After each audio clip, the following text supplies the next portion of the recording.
मनीषा पंचकं सार्थम् अनुष्टुप् छन्दः सत्याचार्यस्य गमने कदाचिन्मुक्तिदायकं काशीक्षेत्रं प्रति सह गौर्या मार्गे तु शङ्करम् अन्त्यवेशधरं दृष्ट्वा गच्छ गच्छेति चाब्रवीत् शङ्करस्योऽपि चाण्डलस्तं पुनः प्राह शङ्करम् आर्यावृत्त अन्नमयादन्नमयमथवा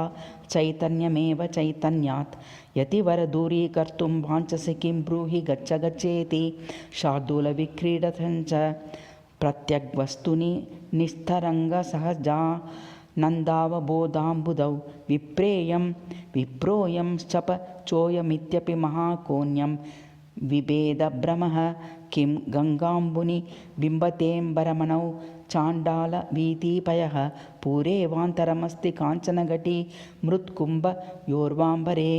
जाग्रत्स्वप्रसुषुप्सु स्फुटतरायां संविजृम्भते या ब्रह्मादिपिपीला कान्ततनुषु प्रोता जगत्साक्षिणी सैवाहं न च दृश्यवस्तुति दृढप्रजा प्रज्ञाति यस्यास्ति चे चाण्डालोऽस्तु स तु द्विजोऽस्तु गुरुरित्येषा मनीषा मम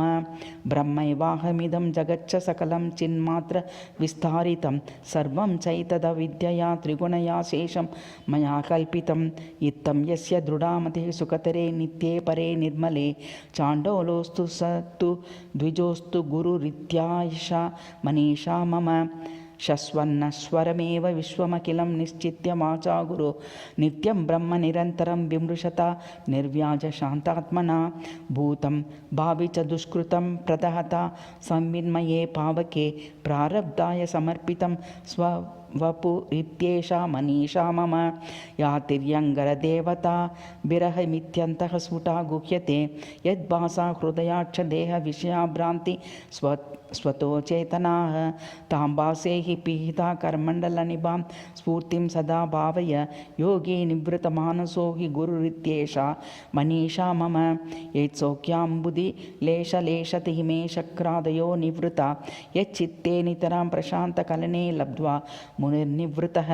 यस्मिन्नित्यसुखाम्बुधौ गलितधीर्ब्रह्मैव न ब्रह्मावित् यः कच्चित् स सुरेन्द्रवन्दितपदो नूनं मनीषा मम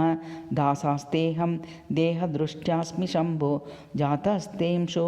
जीवदृष्ट्या त्रिदृष्टे सर्वस्यात्मनात्मदृष्ट्या त्वमेवेत्येवं मे धीर्निश्चिता सर्वशास्त्रैः इति श्रीमच्छङ्कर भगवतः कृतो मनीषा पंचकं सम्पूर्णम्।